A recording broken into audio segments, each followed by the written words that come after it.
नमस्कार साथियों, आज हम यूनिवर्सिटी ऑफ कोटा के जो बीए, एमए, बीकॉम, एमए इन सभी के फॉर्म भराई में आ रहे हैं और जो एमए के बीएससी के फॉर्म है वो भी भरेंगे। तो आपको पता है कि एबीसी आईडी क्या है? नहीं पता है तो जान लीजिए कि आप एबीसी आईडी के बगैर फॉर्म ऑनलाइन नहीं कर सकते हैं।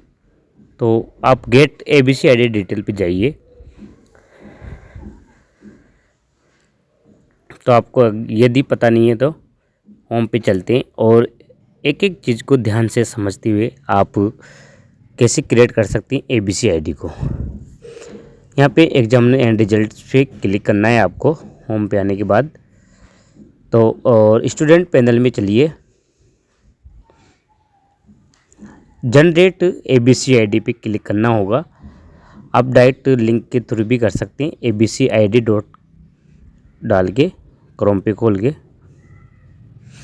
जैसे यहाँ पे डिजी लॉकर ओपन होता है आपके सामने इस प्रकार का, तो ये एबीसी आईडी बनाने का सिस्टम है।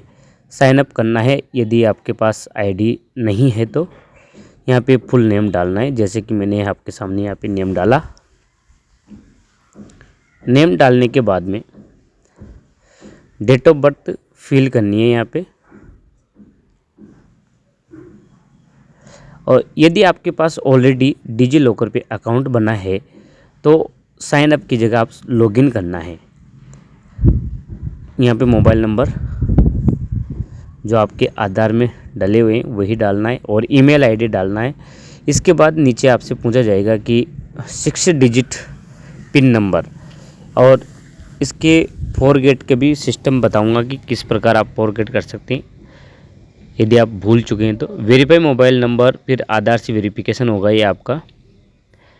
यदि आपने पहले से आईडी बना रखी तो वहाँ पे लिखा हुआ आ जाएगा ऑलरेडी कंप्लीट है आपकी आईडी।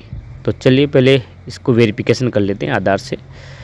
तो ये ओटीपी के ज़रिए आपको, और इसमें एक बात और ध्यान रखनी है कि आधार वेरिफिकेशन के लिए वही नंबर यूज करें जो आपने मोबाइल नंबर जुड़ा रखे हैं, नहीं तो आपका वेरिफिकेशन नहीं होगा। देखो यहाँ पे लिखा हुआ कि अकाउंट ऑलरेडी एग्जिट, यानी कि आपके पहले से रजिस्ट्रेशन हो रहा है।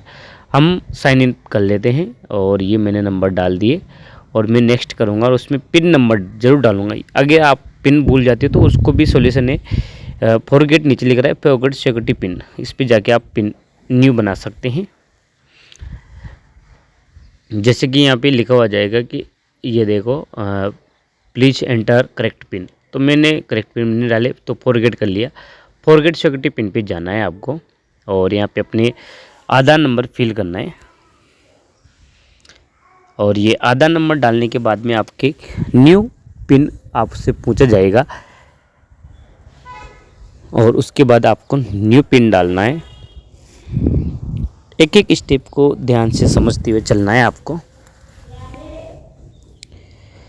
ये ओटीपी आ गया और ओटीपी से वेरीफाई होता है हर बार, तो ये ओटीपी वेरीफाई कर लेते हैं हम। इसके बाद में देखो सेट सिक्योरिटी पिन मांगा है, तो आप अपने पिन जनरेट कर सकते हैं। सबमिट पे क्लिक करते हैं तो इस प्रकार आपका कंप्लीट हो गया। अब वापस पुनः लॉगिन कर लेते हैं। तो मैंने वापस लॉगिन कर ली पिन डाल के और ये आपका डिजी लॉकर ओपन हो चुका है। इसके बाद हम एबीसी आईडी बनानी है तो हमें सर्च डॉक्यूमेंट पे जाना होगा। ये आपकी पहले से डिजी लॉकर आईडी कंप्लीट है तो इस प्रकार दिखेगी। सर्च पे यहाँ पे जाने के बाद सर्च लिखना है एबीसी आईडी, तो ये फर्स्ट वाला ही आ गया ABC academic bank of credit. यहाँ पे आपकी डिटेल्स हो जाएगी, नाम, डेट ऑफ बर्थ, जेंडर। इसके बाद में आइडेंटिटी टाइप चूज करना है।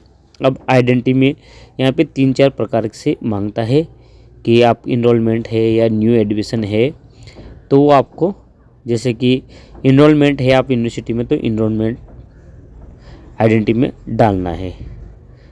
और आइडेंटिटी वैल्यू जो आपका इनरोलमेंट नंबर है वो डालना है यहाँ पे। उसके बाद में आपसे इंस्टीट्यूशन नेम पूछा जाएगा और उस पर क्लिक करना है। सेलेक्ट करने के बाद गेट डॉक्यूमेंट पे क्लिक करना है, तो आपकी वेरीफाई करेगा ये डॉक्यूमेंट और आपकी एबीसी आईडी कंप्लीट बन जाएगी।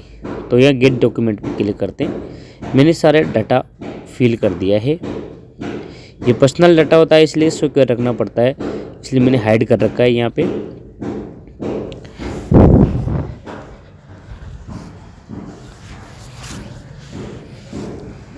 ध्यान से और सावधानी पूर्वक आपको ये डाटा फिल करना है। तो इसमें थोड़ा सा टाइम लगता है और आपकी ABC ID कंप्लीट। उसके बाद में यहाँ पे लिखा हो गया अपार या ABC ID, इस पर क्लिक करना है।